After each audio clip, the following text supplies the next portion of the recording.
அடுத்து என்ன பார்க்குறோம்னா acid base neutralisation. அடுத்து கவனிமா, ஒரு ஆசிட் பேஸ் நியூட்ரலைசேஷன் என்ன சார்?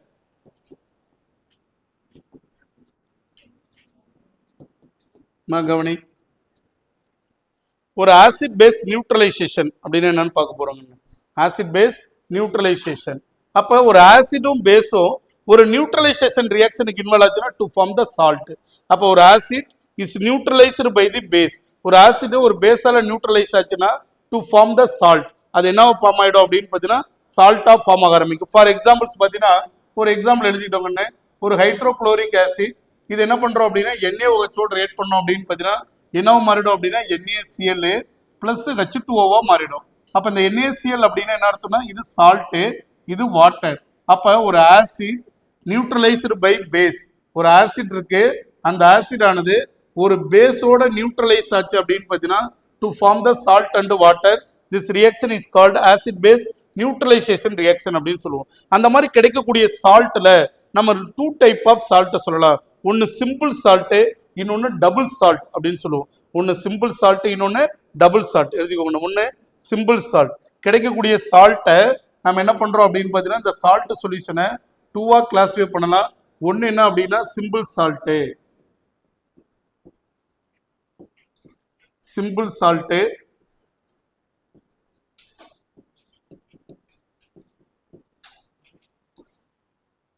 ரெண்டாவது டபுள் சால்ட். ஒன்று சிம்பிள் சால்ட்டு, இன்னொன்று double salt.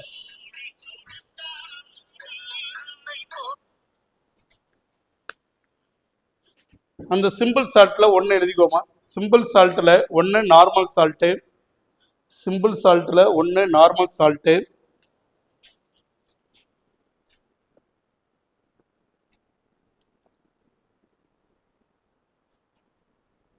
Second acid salt. Simple சால்ட்ல ஒன்று நார்மல் சால்ட்டு. இந்த சிம்பிள் சால்ட்டே நம்ம என்ன பண்ணலாம் அப்படின்னு பார்த்தீங்கன்னா 2ஆ கிளாஸிஃபை பண்ணலாம். சிம்பிள் சால்ட் இருக்கு, இந்த சிம்பிள் சால்ட்ல ஒன்று நார்மல் சால்ட்டு, ரெண்டாவது acid salt, third basic salt, basic salt அப்படின்னு சொல்லிட்டு 3ஆ கிளாஸிஃபை பண்ணலாங்கண்ணே. நார்மல் சால்ட் அப்படின்னு எழுதிக்கோங்க. நார்மல் சால்ட் அப்படின்னா என்ன எழுதிக்கோ definition. Normal salt, the salt formed by loss of the salt formed by the loss of all possible proton. The salt formed by the loss of all possible protons. Loss of all possible proton. Loss of all possible protons are replaceable H plus ion. Replaceable H plus ion. Replaceable H plus ion. இப்போ for examples வந்து பார்த்தீங்கன்னு வச்சுக்கோங்க, ஒரு sodium chloride இருக்கு, sodium chloride, sodium nitrate, potassium sulphate. இதெல்லாம் பார்த்தீங்கன்னா எந்த hydrogen எந்த விதமான H பிளஸும் இருக்காது, கம்ப்ளீட்லி ரீப்ளேசபிள். அங்கே இருக்கக்கூடிய H பிளஸ் அயன், ஆசிட்ல இருக்கக்கூடிய H பிளஸ் அயன் எல்லாமே கம்ப்ளீட்டா ரீப்ளேசபிள் ஆச்சுன்னா அதுக்கு பேரு நார்மல் சால்ட் அப்படின்னு சொல்லுவோம். அதுக்கு பேர் என்ன சொல்லுவோம் அப்படின்னா நார்மல் சால்ட். எழுதிக்கோங்க. Second acid salt. Acid salt definition எழுதிக்கோங்க. Acid salt formed by incomplete neutralization. Incomplete neutralization. Incomplete neutralization. Incomplete neutralization of polybasic acid. Of polybasic acid are called acid salt. Are called acid salt. Are called acid salt. Incomplete neutralization. அதாவது poly ஆசிட்ஸ்னா for examples எடுத்துக்கிட்டோம் பாருங்கண்ணே. நான் வந்து பார்த்தீங்கன்னா ஒரு NaOH எடுத்துக்கிட்டோம், இது base, இது என்ன பண்றோம் அப்படின்னா H2SO4 ரியாக்ட் பண்றோம். H2SO4 உடைய பெசிசிட்டி என்ன சார் அப்படின்னு பாத்தீங்கன்னா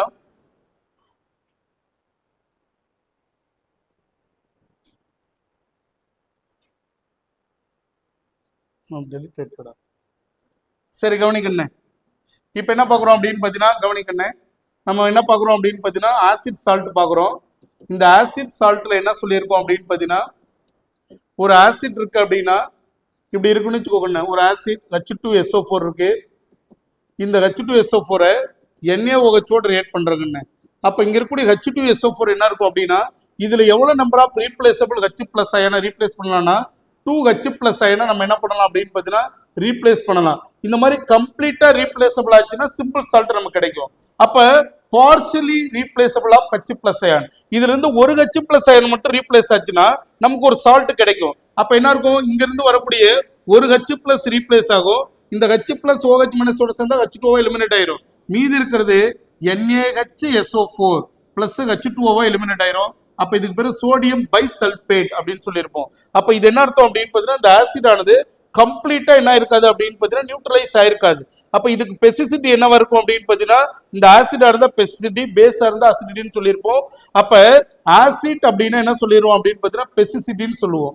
பெசிசிட்டி அப்படின்னு என்ன சார் அர்த்தம்னா the number of replaceable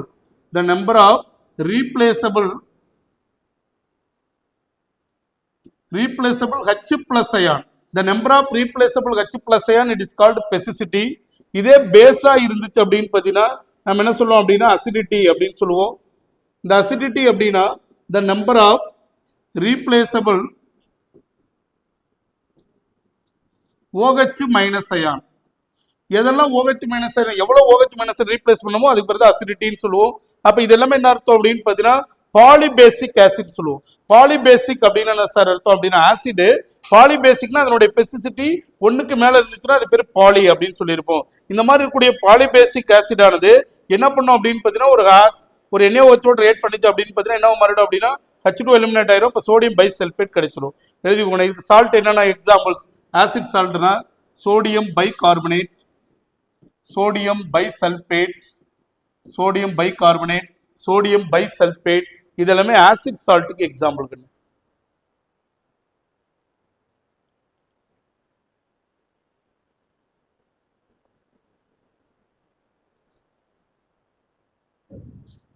இத கூட எக்ஸாம்பிளா சொல்லலாம்.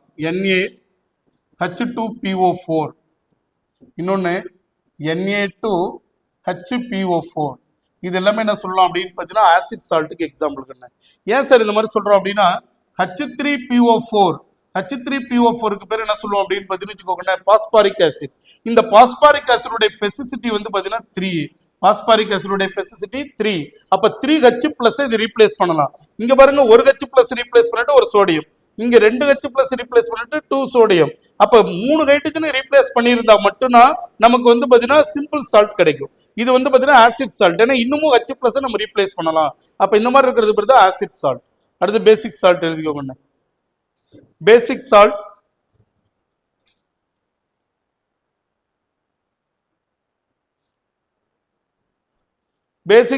is formed by incomplete neutralization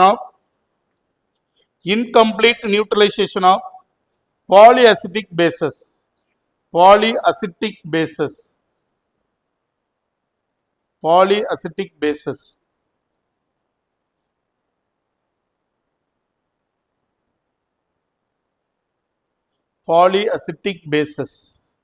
அதுக்கு பிறகு என்ன சொல்லுவோம் அப்படின்னு பார்த்தீங்கன்னா பேசிக் சால்ட்டு. கவனிக்கணும். இப்போ பேசிக் சால்ட் எப்படி சார் இருக்கும் அப்படின்னு பார்க்க போறோம். இப்போ basic salt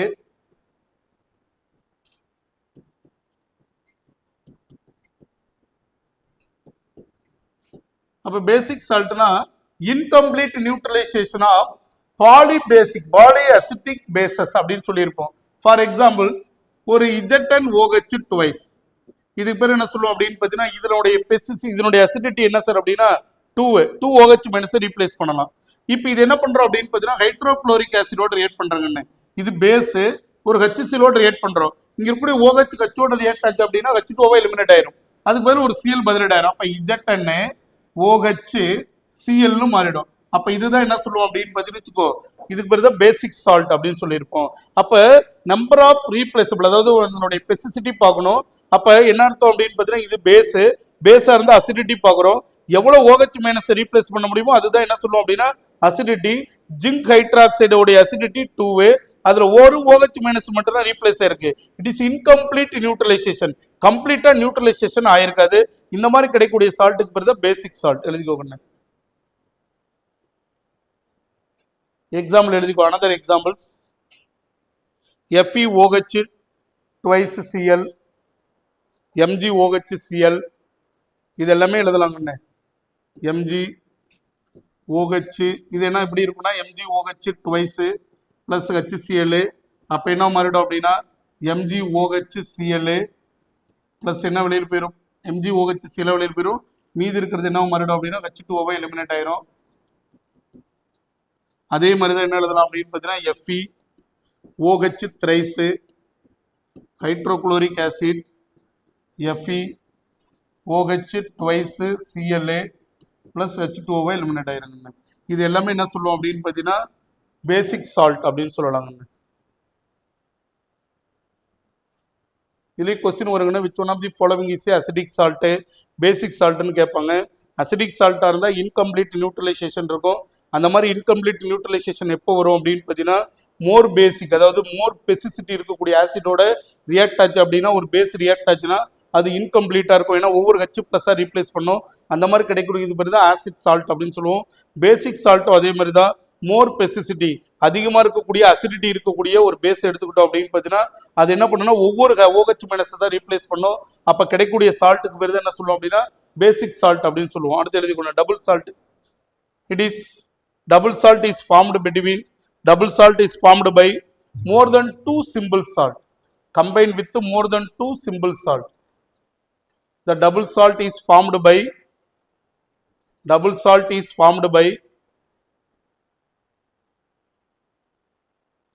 combination of more than 2 simple salt, more than one simple salt, more than one simple salt, more than one simple salt.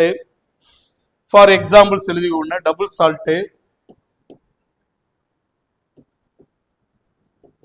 double salt example K2SO4 Al2SO4 thrice dot 24H2O.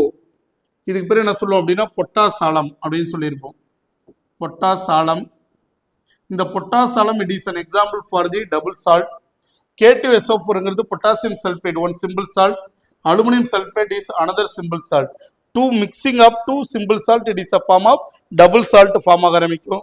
அதே மாதிரி என்ன சொல்லலாம் அப்படின்னு பார்த்தீங்கன்னா ammonia alum, ferrous alum, chrome alum, இந்த மாதிரி வந்து பார்த்தீங்கன்னா மோர் தென் 2 சால்ட் ப்ரெசென்டாக இருந்தால் அதெல்லாமே டபுள் சால்ட் அப்படின்னு நம்ம சொல்லுவோங்கன்னு. Another example எழுதிக்கோ. மோர் சால்ட்டும் வந்து பார்த்தீங்கன்னா எக்ஸாம்பிள் ஃபார் என்ன இருக்கும் அப்படின்னா டபுள் சால்ட். அடுத்து எழுதிக்கோங்க. FeSO4 ferrous sulphate, ammonium sulphate, ferrous sulfate, ammonium sulfate,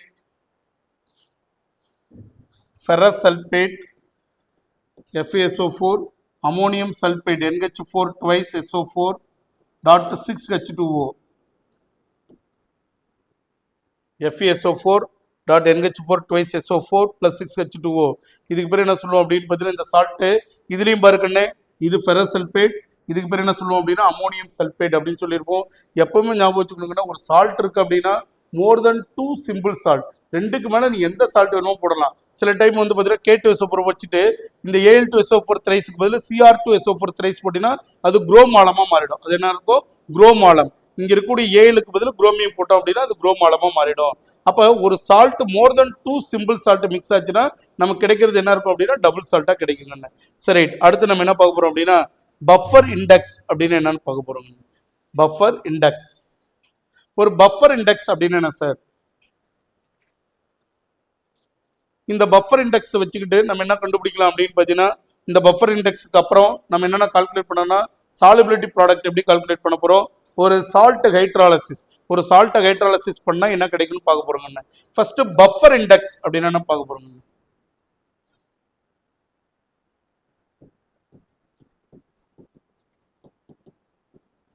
buffer இண்டெக்ஸ்னாலும் பஃபர் கெப்பாசிட்டி அப்படின்னாலும் ஒண்ணுதாங்க.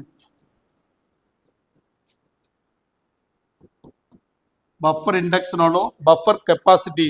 இதை சொல்லும் போது என்ன சொல்லலாம் அப்படின்னா பை அப்படிங்கிற சிம்பிள்ல சொல்லலாம், அல்லது பீட்டா அப்படிங்கிற சிம்பிள்லையும் நம்ம ரெப்ரசென்ட் பண்ணலாம்.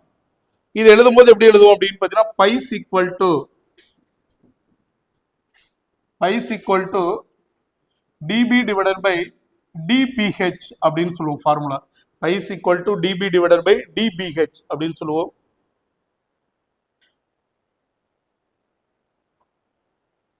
இதுக்கு என்ன சார் டெஃபினிஷன் அப்படின்னா பஃபர் இண்டெக்ஸ்னா number of number of gram equivalent of acid or bases. ஒரு நம்பர் ஆஃப் கிராம் ஈக்குவலண்ட் ஆசிடியோ அல்லது ஒரு பேசியோ ஒரு பஃபர் சொல்யூஷன்ல 1 லிட்டர் பஃபர் சொல்யூஷன்ல ஆட் பண்ணனா the change the pH by unity. அந்த pH வேல்யூ ஆனது சேஞ்சஸ் ஆகிறது எதுக்கு ஈக்குவலா இருக்கும் அப்படின்னா யூனிட்டிக்கு ஈக்குவல் அப்படின்னு சொல்றோம். யூனிட்டினா 1க்கு ஈக்குவல் அப்படின்னு சொல்றோம். அது என்ன சொல்றோம்னா the number of gram equivalent of acid or base added to the 1 liter of the buffer solution. 1 liter of the buffer solution change the pH by unity. எழுதிக்கோங்க. the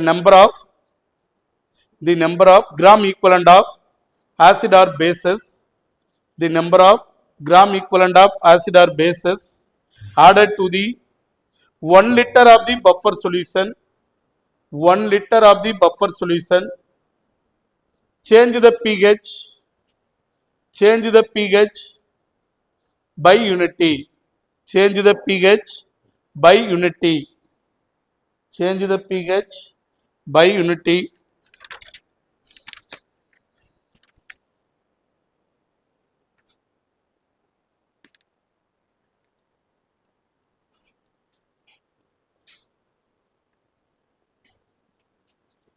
ரைட், கவனிக்கணும். இப்போ என்ன சொல்லியிருக்கோம் அப்படின்னு பார்த்தீங்கன்னா இப்போ பஃபர் இண்டெக்ஷன் என்னன்னு சொல்லிட்டோம். அப்போ டிபி அப்படின்னு என்ன அர்த்தம், பஃபர் சொல்யூஷனு. பிஹெச் அப்படின்னா சேஞ்ச், டிபி அப்படின்னு என்ன அர்த்தம், சேஞ்சஸ் ஆஃப் பிஹெச் அப்படின்னு சொல்லுவோம். சேஞ்சஸ் ஆஃப் பிஹெச் அப்படின்னு நம்ம சொல்லுவோங்கண்ணே. அப்போ பஃபர் சொல்யூஷன்னா என்ன, அதுக்கடுத்து பஃபர் கெப்பாசிட்டினா என்ன அப்படின்னு நம்ம சொல்லிட்டோம். அதில் பஃபர் சொல்யூஷனில் 2 டைப் சொல்லிட்டோம். அதுக்கடுத்தது ஆசிட் ஹைட்ராலிசிஸ். ஒரு நியூட்ரலைசேஷன் ரியாக்ஷன் ஃபார்ம் பண்ணோன்னா நமக்கு சால்ட் கிடைக்கும். அந்த சால்ட்டில் நம்ம 3 டைப்ஸ் ஆஃப் சால்ட் கிடைக்குன்னு சொல்லிக்கிறோம். அதாவது 2 டைப்ஸ் ஆஃப் சால்ட் கிடைக்கும். ஒன்று சிம்பிள் சால்ட்டு, இன்னொன்று டபுள் சால்ட்டு. அந்த சிம்பிள் சால்ட்டில் normal salt, acidic salt, basic salt பார்த்துருப்போம். இப்போ இந்த மாதிரி சால்ட்டை ஹைட்ராலிசிஸ் பண்ணால் அப்படின்னா நம்ம ஒரு ஸ்ட்ராங் ஆசிட் ஸ்ட்ராங் பேஸோ அல்லது வீக் ஆசிட் ஸ்ட்ராங் பேஸ் இந்த மாதிரி பண்ணும் பொழுது நமக்கு சால்ட் கிடைக்கும். அந்த சால்ட்டை ஹைட்ராலிசிஸ் பண்ணோம் அப்படின்னா அதுக்கு எப்படி சார் பிஹெச் கால்குலேட் பண்ண போகிறோம் அப்படிங்கிறத பார்க்க போகிறோம். அதுக்கு அடுத்தது சாலிபிலிட்டி ப்ராடக்ட்னா என்ன, அந்த சாலிபிலிட்டி ப்ராடக்ட்டை எப்படி கால்குலேட் பண்ண போகிறோம். ஏன்னா இந்த சாலிபிலிட்டி ப்ராடக்ட்டும் ஆசிட் சால்ட் ஹைட்ராலிசிஸ் ரெண்டில் வச்சுக்கிட்டு நம்ம ப்ராப்ளம் போடுவோங்கண்ணா. ஓகேமா, ரைட், இது அடுத்த கிளாஸ் பார்க்கலாமா. தேங்க்யூ கண்ணா.